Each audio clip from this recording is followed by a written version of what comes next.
Hello everyone, welcome to another video. We are going to be showing you today how to use the heating and cooling on a 2000 Honda Civic es1 or 7th gen model.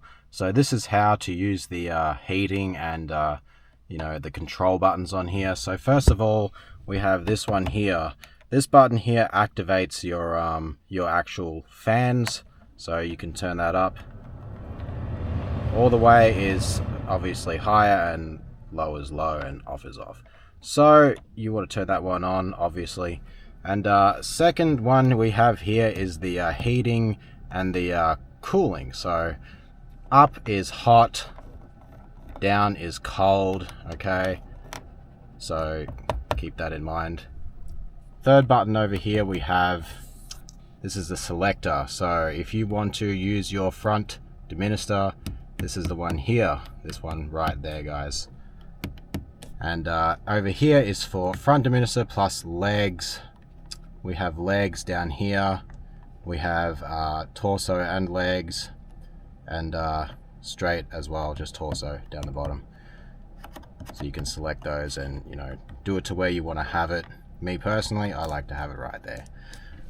Over here we have the recycled air. This one here will just use the current air in your car and actually makes it a bit colder because you're pumping out cold air with your AC. So your AC button to activate it, press that to turn it off, press that to turn it on. Green light means it's working. Over here, that is your rear dimisters. Turn that on when your rear foggy window is in the morning. But this is how you use your buttons, guys, over on this section for the heating.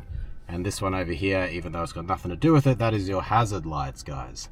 This is your hazard. So if you get into an accident, you need to pull over, make sure you activate those hazard lights. Okay. Thank you so much for watching this video, guys. If you liked it, please subscribe. I will be doing lots of how-to videos just for you.